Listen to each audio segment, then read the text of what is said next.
Representative Klarides. Thank you, Mr. Speaker. As Representative Hamzy mentioned, I know there's no surprise as to why I rise to speak on this amendment. And I think my colleagues framed and discussed it quite clearly and in a way that I completely agree with. But I guess sometimes we sit here and we discuss things, and we discuss them on two levels. Sometimes we discuss them philosophically and things we believe philosophically. Sometimes we have different philosophies on things.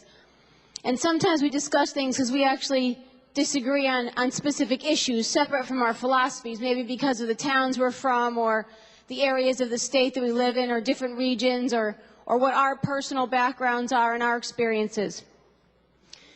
But I think our illustrious House Republican leader mentioned school kids in this chamber and what are they supposed to think. And that reminded me of the first time I had to speak to a grade school class.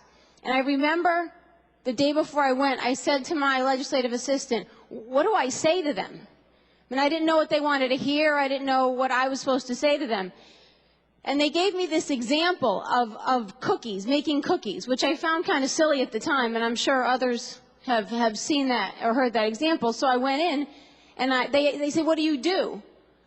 So I said, well, you know, when you're home and your brothers and sisters and you're off from school and they say, your mom says you want to make cookies. And you're like, yeah, let's make cookies. Or let's say you did it in this class today. Well, how would you decide what cookies you would make?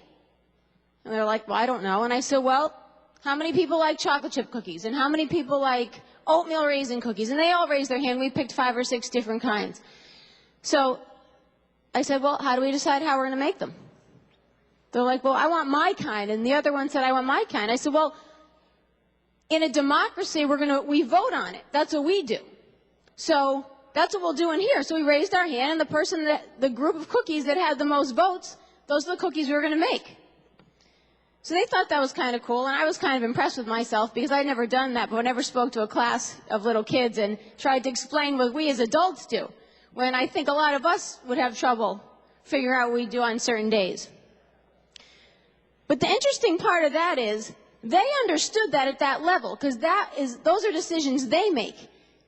And the decisions we're here for today and other days we're in this chamber are the decisions we make. But how do you explain that to an 8-year-old? Well, you know what? We're in this class, and you're all supposed to be equal in this class, but now that I think about it, I'd rather have the oatmeal raisin cookies, and I don't really care if you're interested in having the chocolate chip cookies, and we're not even going to let you tell us you want them, and we're not going to let you vote. Because you know what happens to those kids? They grow up. And as a Republican caucus in this chamber, we represent over 1 million people.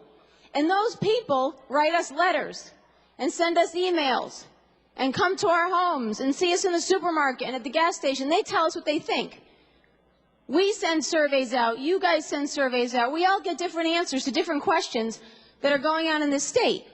And we all come to this chamber with that information in our head, and that's mostly what we base our votes on. And that's the great part of a democracy, because we're the liaisons for those 3 million people in this state. That's why they vote for us. Otherwise, why would we need to be here?